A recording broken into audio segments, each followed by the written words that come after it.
Hi everybody, very welcome to Mentour and yet another video podcast. As always, I hope you're doing absolutely fantastic. This week it's exactly 19 years since one of the most famous aviation accidents of all time.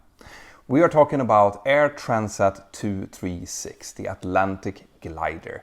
And in this episode, I will tell you the reason why this happened. I will talk about things like confirmation bias and what happened if flight crew are not properly trained about the systems and some of the malfunctions that they might encounter. And also about the incredible skill of both the flight crew and the cabin crew that led up to the final result. Stay tuned.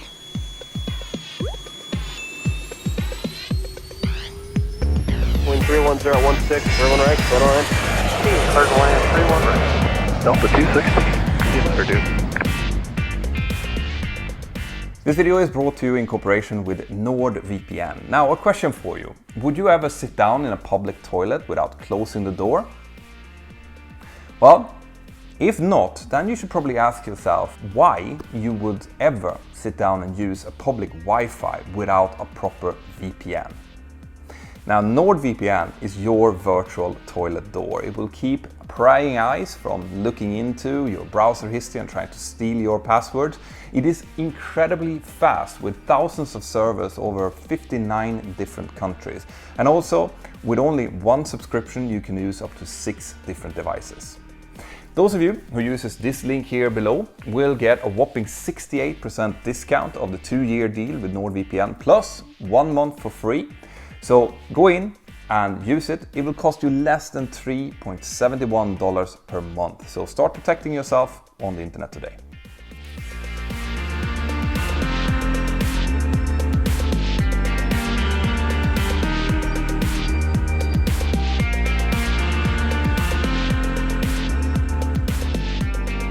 All right, my friends, so we are going to be talking about the Atlantic glider, Air Transat 236. This is an amazing story that contains so much things that you can learn about, how we've gotten to where we are flight safety-wise, and also what happens to us as humans when we are faced with things that we just cannot make sense out of. But in order to understand the Air Transat 236 incident, we need to start a little bit before the actual flight. So the aircraft that is involved is an Airbus 330, okay? It has a Rolls-Royce RB211 engine fitted to it. And about 4 days before the flight, they were doing routine maintenance on this aircraft. And they found in the oil filter some metal chips, right? This is part of standard maintenance procedures. And when they find metal chips in the oil filter, it means that some kind of failure is about to happen. Like there's some kind of component that is about to fail inside of the engine. But in this case, they couldn't find where those metal chips were coming from. So they decided rather than trying to search further, they would just change the engine and send the engine in for proper maintenance. Now the issue here was that Air Transat didn't have any spare engine in the whole of North America. So they had to get a loan engine in from Rolls-Royce, which was flown in from Hong Kong. The maintenance crew started changing the engine. It was scheduled to be a work that would take a few days to do. But fairly quickly, they started realizing that the new engine that they had didn't fit well into the cowling. They couldn't fit all the components correctly. So they started looking into why that might be. And they found something called a service bulletin. This is where an engine manufacturer decides to change something on an engine. And in this case, the Rolls-Royce company had found that the RB211 engine had some problems with the hydraulic pumps. So they had put a service bulletin in about how to change the hydraulic pumps. And with that, they would also have to change the hydraulic lines and the fuel lines. And the problem they have here is that the engines that were fitted onto the aircraft was engines that was after the service bulletin, and the loan engine was an engine from before the service bulletin. So there were 2 different hydraulic pumps. This service bulletin would have said exactly how to do this maintenance work and what things needed to be changed. But due to a computer failure in the maintenance control unit, they couldn't find the service bulletin. So they called Rolls-Royce and they asked what to do. And they got some advice, basically that they needed to change all of the units in order for it to be in a after service bulletin mode. The problem was that they only had the after service bulletin hydraulic pump and had, let's say, fuel lines. They didn't have the hydraulic line that was required. So what they did was they changed the hydraulic pumps, the fuel lines, and then they used the old hydraulic line.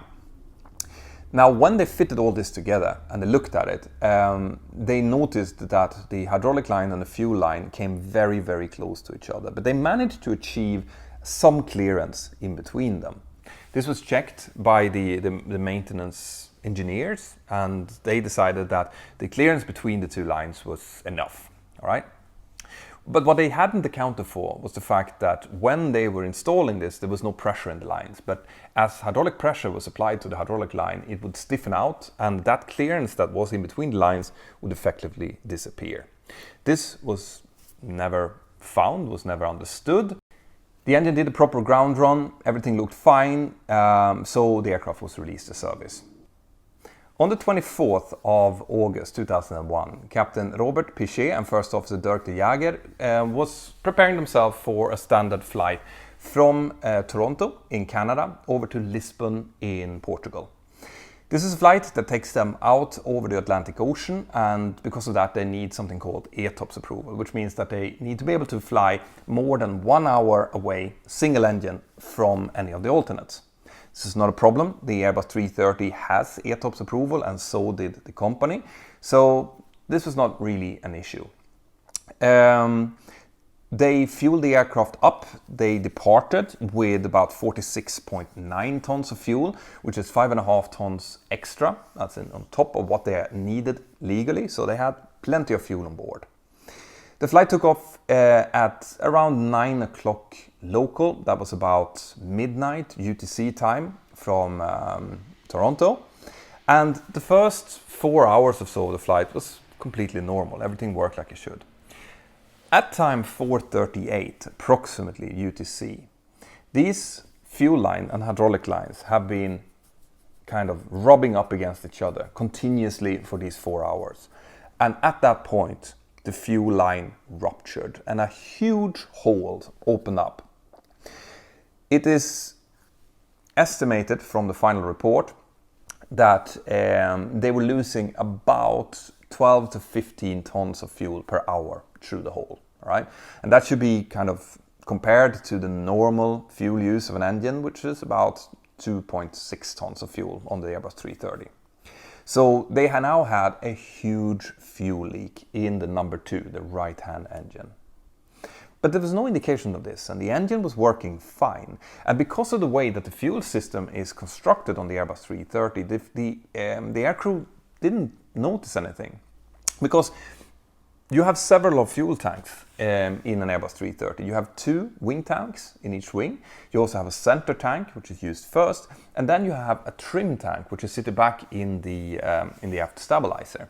The trim tank normally works by transferring fuel from the back towards the front to keep the aircraft within its center of gravity limits. But when the fuel starts to deplete in the wing tanks, the trim tank notices this and start transferring fuel forward and into the wing tank that is low on fuel. This is something that the aircraft does absolutely automatically. All right? There is an indication in the cockpit, but this indication, since this is normal procedures and it happens all the time, it's not something that the pilots would immediately pick up. Now, what happened here was that the trim tank started its final fuel transfer, all its fuel forward into the tanks way too early. Normally it would do that maybe half an hour or so before they arrived to the destination, but in this case it was only about 4 hours or 5 hours into the flight. This was not picked up by the crew. Instead, the crew did a standard position and situation report. When you fly transatlantic flights and you fly into oceanic airspace, you need to, at different intervals, do these position reports because you are not in any kind of radar contact at that point. So you need to have an HF radio, especially at that time, and report in your time, where you are, and so on, to whatever control unit that you're talking to. In this case, it was Santa Maria control. while the crew was doing this, they did that when they passed the longitude 30 west. And they took the time then to do just an overview of the systems as well. So not only do the position report, but check how the engine is doing, how much fuel they have, and so on. And this is where they started noticing some strange things. So when they opened up the secondary display and they looked at the engine instrumentation, they realized that they had a much lower oil temperature on the right-hand engine. They had a much higher oil pressure and lower oil quantity. This was a strange indication to have, and they didn't really understand it. Now, what they didn't know at the time was that this was actually an indication of the fuel leak. But there's no way at that point that they could have made that kind of parallel. Because the way that oil is being cooled down is that the oil transfers past the fuel. Okay, so the fuel is being used to cool down the oil. Normally you have a fairly low fuel transfer rate, so the oil will be kind of medium cool down. But since they had this gaping hole, the fuel was now rushing through the oil cooler, much higher rate than it would normally. And remember, the fuel is really cold. They're up at 39,000 feet, really cold fuel that's now being transferred really, really fast past the oil filter. And that was cooling the oil much more. And as the oil got cooler, obviously its viscosity increased, so that increased the oil pressure, and since it's now flowing slower, it was returning slower down into the oil filter, and that's why they had these indications. So it was an indication of the fuel leak, but very hard to interpret. In any case, the crew reported this back via high-frequency radio to their maintenance control center and said, we have some weird indications here. Can you have a look into that? Maintenance control started looking into it, couldn't find any reason for it anyway. And while the crew was dealing with this, there was an ECAM message, okay, or an advisory. ECAM stands for Electronic Centralized Aircraft Monitoring System, and it's built to pop up when there is actions needed by the crew. So it can be an advisory message, which is something is coming on, but it's still within parameters, or it can be an emergency message, which requires immediate attention. In this case, an advisory message came up, but because the crew had opened the secondary display on the engine display, it didn't automatically click up. It was just seen as an advisory message. So once the crew had finished dealing with this oil pressure issue, they saw the advisory message, they opened it up, and they realized that they had a fuel imbalance. Now, a fuel imbalance is basically an indication that there are more fuel in one tank than in the other. Right? This is not good because we want the aircraft to be balanced and it wants to be stabilized for when we're controlling the aircraft. But this didn't make any sense to the crew. There was no, at that point they hadn't been trained in the simulator about imbalances. They did deal with imbalances during simulator sessions every 6 months, but that was always connected to an engine failure, because when we experience an engine failure, then the engine that is now failed is not going to use any fuel from its main tank, and the other engine will be using fuel, so you will start to get an imbalance because of that. And because of that, as part of the engine failure checklist, you will also deal with an imbalance. But in most cases, you would do that by heart, by opening the crossfeed valve, which is the connection between the tanks. It's a kind of a tube in between the tanks, and turning off the pumps on the low side. By doing that, you would start to feed fuel from the tank that have the most fuel, but not from the low one. So that way you can start to kind of equal out the imbalance. There is a non-normal checklist for this. There is a Q-rate checklist, but normally when you're flying the Airbus 330, there is ECAM actions to be done. And in case of the imbalance, there is no ECAM actions. It just tells you that you have an imbalance, and then you are supposed to take up the Q-rate checklist and use the checklist instead to deal with the imbalance. But since the crew was well versed in dealing with imbalances from their simulator checks, the captain decided to do this by heart. All right, so he just opened the crossfeed valve, turned off the right-hand fuel pumps, and started transferring fuel from one side to the other. Obviously, in this case, what he was actually doing was that he was taking fuel from the left-hand side and just pushing it out this huge gaping hole on the right side. If he would have taken up the checklist, the first point that he would have found on the checklist would have said, do not do this checklist if you think you have a fuel leak. Right? So in case of fuel leak, do not balance fuel. That point had been placed into the checklist because these kind of things had happened before. And it was known to Airbus, for example, that these kind of things could happen and that you could potentially be losing a lot more fuel if you did this procedure and you had a fuel leak. So the balance procedure was really only there, like in the case of an engine failure, for example, or if there is a tiny imbalance because of different output pressure in the pumps in order to equalize it. But in case of a fuel leak, you cannot use this checklist. Now the crew was not even thinking about fuel leaks at this point. Like I was saying, there hadn't been any real scenario training in the simulator about fuel leaks at all, not during the type rating, not during recurrent training, and no real emphasis was put on it. So the crew was sitting there and they were looking at the situation, and what they thought they had was a computer glitch, a computer fault, because they saw the oil pressure indications, the oil quantity indications, the oil temperature indications, and now they had this fuel indication, and they were not connected. So they immediately thought, okay, there's some kind of computer glitch here. This doesn't make any sense. But one thing that did worry them quite a bit was that when they did the fuel checks, when they checked how much fuel they had on board, remember, they had 5.5 ton extra when they left Toronto, they now saw that they had much less fuel on board. Right? And this did not make any kind of sense to them because the engines were working normally, everything had looked fine, but they had this imbalance and now the fuel was disappearing and they could not make this kind of square with their mental model. And their mental model was a computer glitch. So the crew got their first indication that something was wrong at time 0503. That's when they started looking into the oil indications. At time 0533, they got the imbalance indication, or they saw the imbalance indication, and only about 10 minutes later they realized that we are not going to have enough fuel to continue on to Lisbon. So they started looking into what alternates they had, and they found an alternate in the Azores called Lejes Airport, that's on the island of Terceira. They started looking into and decided to divert to this airport to get this all sorted out. And while they were talking about this, the cabin crew came in. The cabin crew wanted to tell the pilots that they had wheelchair passengers on board and that they could relay that information to Lisbon. And the pilots then told the cabin crew that, listen, we are going to have to divert to the Azores because of a technical issue. But they also wanted the cabin crew to go back and have a look at the wings.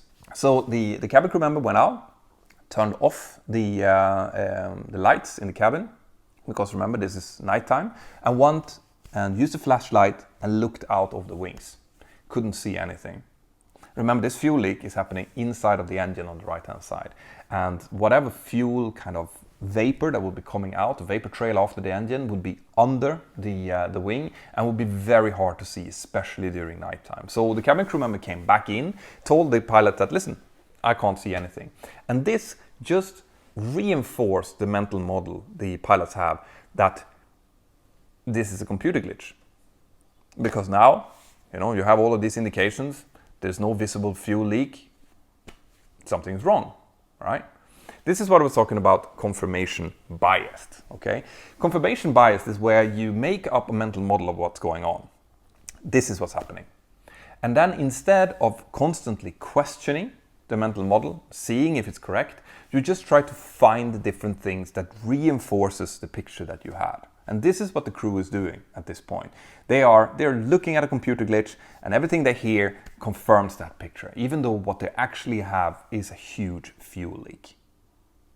Right? Now the way to get out of something like that is to constantly apply the PIOC model. Remember, I did a video about that, where you check what the problem is, you get constant information, you look at options, you look at selecting whatever options you want to do, execute that and evaluate. Crucially, evaluate. Right? But you always evaluate your situation based on new information and try to do so from kind of an objective view angle.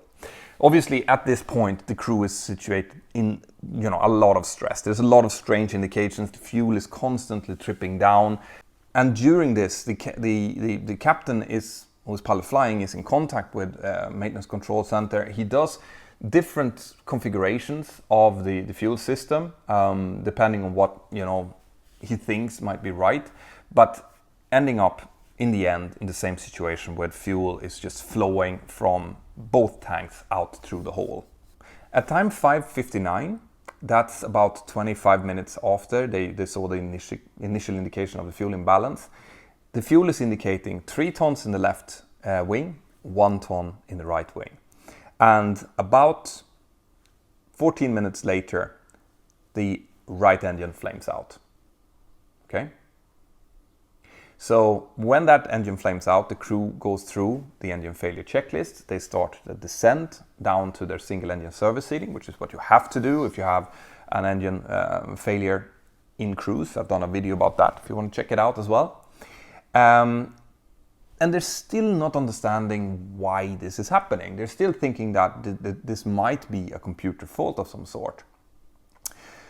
They now have about 600 kilos in the whole aircraft, right? Both tanks, all tanks, 600 kilos left. At this point, the first officer calls out a mayday call. They call out mayday, mayday, mayday, Air Transat 236, and that they have fuel problems and an engine failure. He also does a PA to the cabin crew and the passengers, telling them that they're going to land shortly and that there might be an off-field landing. So they're preparing the cabin for a potential ditching. All right. At time 06:26, so that's 13 minutes after the initial engine failure, they're now at about 65 nautical miles away from Leches Airport, and they're at flight level 340, 34,000 feet more or less. The remaining left-hand engine starves of fuel and flames out. Now it becomes very quiet, guys. When both engines flames out, the aircraft becomes quiet. The only thing that you can hear is the air rushing over the wings and the air outside. All the cabin lighting would have disappeared and been replaced by the emergency lighting, which is only showing the emergency exits. So this would have been terrifying back in the cabin for the passengers. But the cabin crew is doing a great job at this point. They are briefing in both French and in English, and they also found a cabin crew member who can speak Portuguese to make the instructions for how to put the emergency life vests on and how to prepare for a potential evacuation later on. At about 17,000 feet, as the aircraft is now gliding down toward Leches, what's going on in the cabin is that the oxygen masks are falling out. And that's because the engines, which are normally pressurizing the aircraft, are both failed.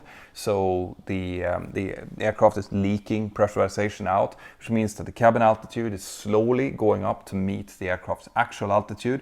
And when the cabin altitude goes about 14,000 feet, the oxygen masks automatically falls down, and that would probably have scared the passengers even more. The flight crew is now concentrating on getting the aircraft down safely onto Leches. The captain, which is an expert pilot, has been flying 14,000 hours in total and has actually got quite a lot of glider experience as well, is handling the aircraft beautifully down towards the airport. He ends up at about an 8 miles final from runway 33 at 13,000 feet. So very, very high. You would normally be about 3,000 feet at 10 miles if you have both engines running. So he asks to do a 360 turn to lose altitude. When you do a 360 turn, when you're gliding in an airliner, you will lose between 4,000 or 5,000 feet. That means that he will end up on final again at about 8,000 feet. So still high, very high.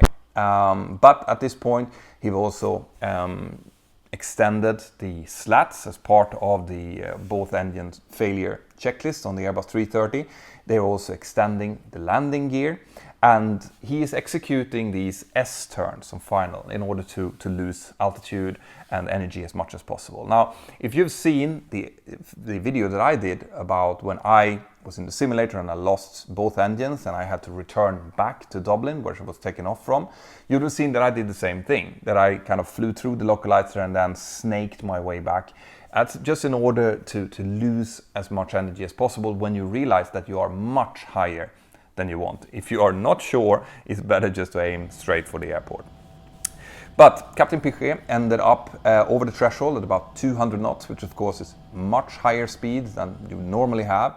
He touched down about 1,000 feet down the runway. That's about 300 meters down the runway, which is pretty much where we normally touch down. But because he didn't have flight spoilers and ground spoilers working because of the loss of both engines, the aircraft had so much energy that it bounced up again and it touched down a further 350 meters further down the runway. Now he doesn't have that much runway left, so he just slams on the brakes. And since, once again, he only has brake accumulator pressure and there's no anti-skid system working, as he puts full max manual braking on, the wheels lock up. They start to just shear down the tires until the tires blow up. The aircraft falls down onto its landing gear and continues to kind of skid towards a complete stop on the runway. This is a fantastic feat by both of these pilots. Now, as they come to a complete stop, there are some small fires that breaks out around the blown up tires, which the firefighters immediately put out. But because of this and the fact that they have a fuel leak, Captain Piché decides to evacuate the aircraft. And during the evacuation, 14 passengers and 2 cabin crew members get some mild injuries. And why am I highlighting this? Well, that's because when I did my video about Qantas Flight 32, I got a lot of questions from people saying that why didn't the captain just decide to evacuate, just to be on the safe side? And what I was trying to explain in that video, and I am explaining now, is that evacuation itself can cause quite a lot of injuries. The absolute best thing to do is to do a rapid disembarkation using normal stairs if it is possible. In this case, quite rightfully, they decided to evacuate, but it goes to show that the only injuries during this whole ordeal, with all of these technical problems and the dual engine failure and the landing and everything, the only injuries actually came when they evacuated the aircraft. And that was also partially due to, it was found in the investigation later, that people were reluctant to jump out to the slides. They would have to be kind of pushed out by the cabin crew, and also they were trying to get their hand luggage with them. At least a few of them did. So once again, if you are in an evacuation situation, follow the cabin crew command, get out as rapidly as possible, jump out and get away from the aircraft. The aircraft received some minor damages. It had some structural problems because of the wings and a little bit of the body because of the very high force when they touched down, both the first and the second time. And obviously they had the landing gear issue because of the burnt out tires.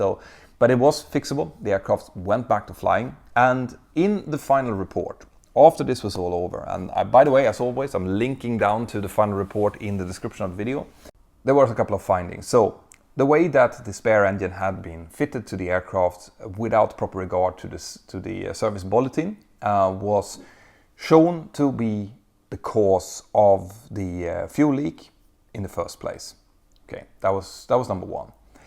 Number two, the crew not being properly trained to deal with imbalances caused by fuel leaks and not having dealt with fuel leaks during their training in any kind of reasonable way led them down the rabbit hole of starting to balance fuel by heart, which made them miss the crucial step of asking themselves whether or not they had a fuel leak. And also, they weren't really, even if they would have seen that, it's possible that they wouldn't have considered it a fuel leak because of their limited training. Because of this, the next finding was that Airbus needed to provide more indications of the possibility of a fuel leak But basically more training for the flight crew. And there was also some general indications around what happens in the cockpit CRM-wise once you have a mental model made up and then you go into this confirmation bias stage, how hard it is for the pilots to get out of that and in order to kind of rectify a previous mental model mistake. So we have learned loads of this. Right? This is one of those incidents that have led to more emphasis in training, not only on Airbus, but on Boeing as well, about how to deal with fuel leaks and how to read non-normal checklists, things like this. So once again, this incident has led to a lot of improvement, safety-wise, in the airline industry. And this is how we deal with this.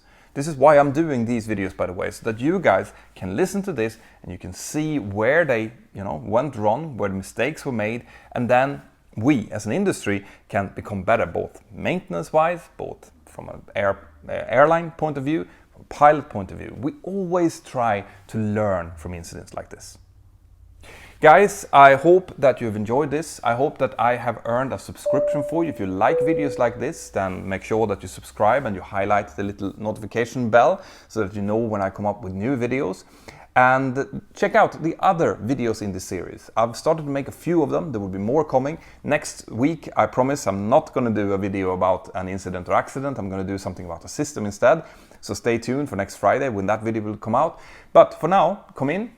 Join me in discussions down here in the comments of the video, or get the absolutely free Mentour Aviation app where you can discuss with me or other professional pilots about things like this. And see you next time, I guess. Have an absolutely fantastic day, and I'll see you next time. Bye-bye. Right, guys, I really hope that you liked that. If you want more content like that, more aviation content, well then, check this out. I hope that you have subscribed to the channel and that you've highlighted the little notification bell. See you inside of the Mentour Aviation app and have an absolutely fantastic day. Bye-bye.